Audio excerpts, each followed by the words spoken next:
नमस्कार वाला पेન્શનર મિત્રો, નિવૃત્ત કર્મચારી મિત્રો, ભાઈઓ તથા બહેનો, સ્વાગત છે આપ સૌનું આપણી આ યુટ્યુબ ચેનલ ભાવેશ મકવાણા ન્યૂઝમાં। તો બધાને જય શ્રી કૃષ્ણ, જય માતાજી, હર હર મહાદેવ। તો પેન્શનર મિત્રો, આજની તારીખ 2 એપ્રિલ 2026। તો પેન્શનર મિત્રો, આજે ચૈત્ર સુદ પૂર્ણિમા એટલે કે ચૈત્ર સુદ પૂનમ અને હનુમાન જયંતીનો પાવન પર્વ છે। તો હનુમાન જયંતીના પાવન પર્વની બધાને ખૂબ ખૂબ શુભકામનાઓ અને હનુમાન દાદા આપનું બધાનું આરોગ્ય તંદુરસ્ત અને સ્વસ્થ રાખે એવી સૌને પ્રાર્થના અને કષ્ટભંજન દાદા સૌના કષ્ટ હરે તેવી દાદાના ચરણોમાં પ્રાર્થના। અને આજે બીજી પણ વાત એ છે કે ગુજરાત રાજ્યના જે સેવાનિવૃત્ત પેન્શનરો છે તેમને આજની તારીખમાં પોતાનું પેન્શન છે તે જમા થવાનું છે, જે માર્ચ 2026ના માસનું હશે મિત્રો। તો આજના વિડીયોમાં પણ આપણે ખૂબ સરસ મજાની એક ચર્ચા કરવાના છીએ, જે પેન્શનરો અને નિવૃત્ત કર્મચારીઓના હિત માટે સુપ્રીમ કોર્ટ આપશે આ મોટો ચુકાદો। તો 60થી 70 વર્ષના પેન્શનરો માટે ખૂબ જ જરૂરી વિડીયો છે। તો આજનો આ વિડીયો તમે ખાસ કરીને અંત સુધી જોઈ લેજો અને હજી સુધી આપણી આ ચેનલ તમે સબસ્ક્રાઈબ ન કરી હોય તો ડેઈલી આવી જ અપડેટો મેળવવા માટે, આવી જ માહિતીઓ મેળવવા માટે આપણી આ યુટ્યુબ ચેનલને અત્યારે જ સબસ્ક્રાઈબ કરી લેજો મિત્રો, કારણ કે અમે તમારા માટે ખૂબ મહેનત કરીને રોજે રોજ આવા જ નવા નવા વિડીયો બનાવતા હોઈએ છીએ, જેથી કરીને આપણા યુટ્યુબ ચેનલના માધ્યમથી તમે સરળતાથી માહિતગાર થઈ શકો। તો શરૂ કરીએ આજનો આ વિડીયો। તો પેન્શનર મિત્રો, સૌથી પહેલાં વાત કરીએ તો 8મા પગાર પંચ દ્વારા કેન્દ્ર સરકારના કર્મચારીઓના પગારમાં નોંધપાત્ર ફેરફારો થવાની અપેક્ષા છે। તો જેમાં 2.57ના ફિટમેન્ટ ફેક્ટરનો સમાવેશ થઈ શકે છે, તો જેનાથી પગારમાં 34% સુધીનો વધારો થઈ શકે છે મિત્રો।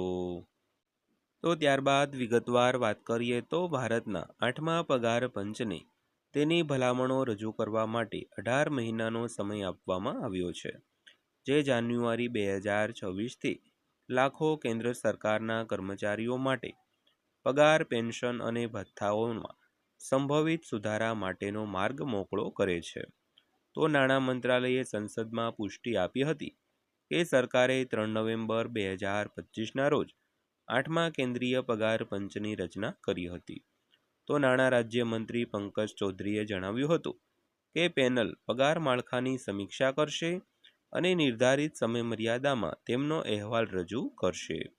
તો ખાસ કરીને ભારતમાં જે 8મા પગાર પંચની રચના થઈ ગઈ છે, તો તેમને પોતાની ભલામણો રજૂ કરવા માટે સરકારે 18 મહિનાનો સમય છે તે આપ્યો છે, જે જાન્યુઆરી 2026થી લાખો કેન્દ્ર સરકારના કર્મચારીઓ તેમજ પેન્શનરો માટે પગાર, પેન્શન અને ભથ્થાઓમાં સંભવિત સુધારા કરવા માટેનો માર્ગ છે તે મોકળો કરે છે મિત્રો।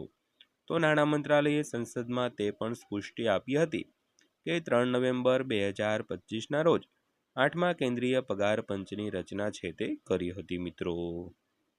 ત્યારબાદ જોઈએ તો આયોગ તેની રચનાના 18 મહિનાની અંદર પગાર, ભથ્થા અને પેન્શન જેવા વિવિધ મુદ્દાઓ પર તેમની ભલામણો કરશે। તો શ્રી ચૌધરીએ લેખિત જવાબમાં જણાવ્યું હતું કે સમયરેખા સૂચવે છે કે ભલામણો 2027ના મધ્ય સુધીમાં આવી શકે છે, પરંતુ કોઈ પણ સુધારેલા પગાર ધોરણો પછીથી લાગુ થવાની સંભાવના છે। જોકે અધિકારીઓએ સંકેત આપ્યો હતો કે ભૂતકાળની પ્રથા અનુસાર 1 જાન્યુઆરી 2026થી બાકી ચૂકવણીની ગણતરી પાછલી અસરથી કરી શકાય છે।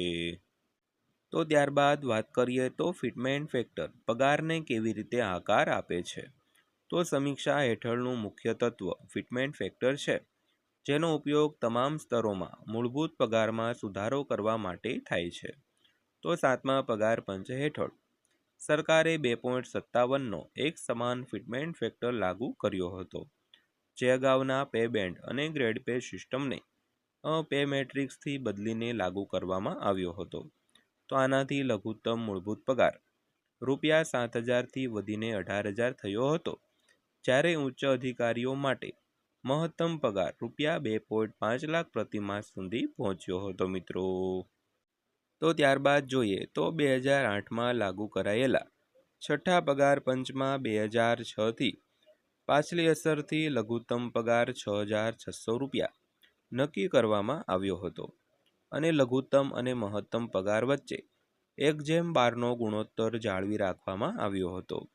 તો ફિટમેન્ટ પરિબળ મહત્વપૂર્ણ છે કારણ કે બે તમામ સ્તરોના પગારમાં મૂળભૂત વધારો છે તે નક્કી કરે છે મિત્રો.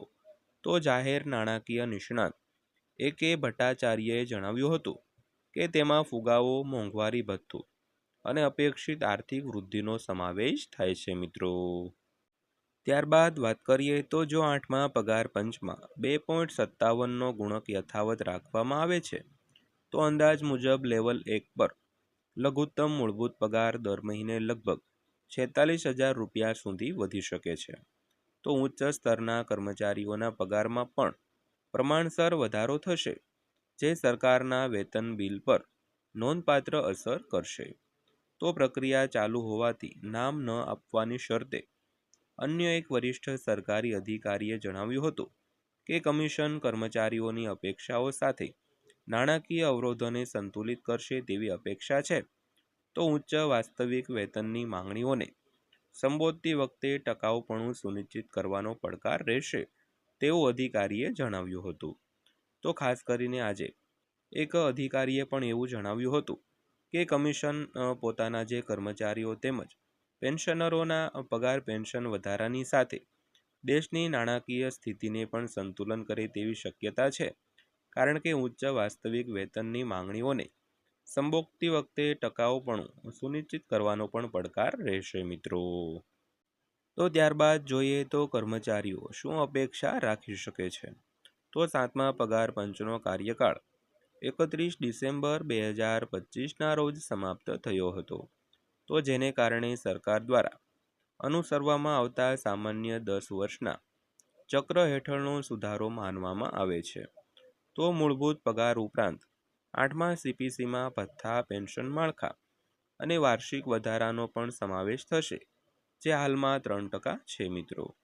તો અંતિમ ભલામણોમાં છેલ્લા સુધારા પછી ફુગાવાના વલણો અને જીવન નિર્વાહના ખર્ચમાં થયેલા ફેરફારો પણ પ્રતિબિંબિત થઈ શકે છે. તો ત્યારબાદ વાત કરીએ તો જ્યારે અગાઉના ફિટમેન્ટ ફેક્ટર પર આધારિત અંદાજો પ્રારંભિક સંકેતો આપે છે, ત્યારે અંતિમ પરિણામ કમિશનની કાર્યપદ્ધતિ, આર્થિક પરિસ્થિતિઓ અને સરકારની મંજૂરી પર આધારિત રહેશે. તો હાલમાં કેન્દ્ર સરકારના કર્મચારીઓ અને પેન્શનરો પેનલના અહેવાલોની રાહ જોઈ રહ્યા છે, જે નક્કી કરશે કે આગામી દાયકામાં તેમની કમાણીમાં કેટલો નોંધપાત્ર ફેરફાર થશે અને તે ફેરફારો કેટલી ઝડપથી અમલમાં આવશે મિત્રો. તો મિત્રો, આ તે આજની માહિતી પસંદ આવી હોય, વિડીયો સારો લાગ્યો હોય તો વિડીયોને એક લાઇક કરજો અને આવી જ માહિતીઓ મેળવવા માટે આપણી આ ચેનલ સાથે અત્યારે જ તમે જોડાઈ જજો. તો ફરીવાર પાછા મળીશું એક નવા વિડીયો સાથે, નવી માહિતી સાથે. ત્યાં સુધી સૌને જય હિન્દ, વંદે માતરમ.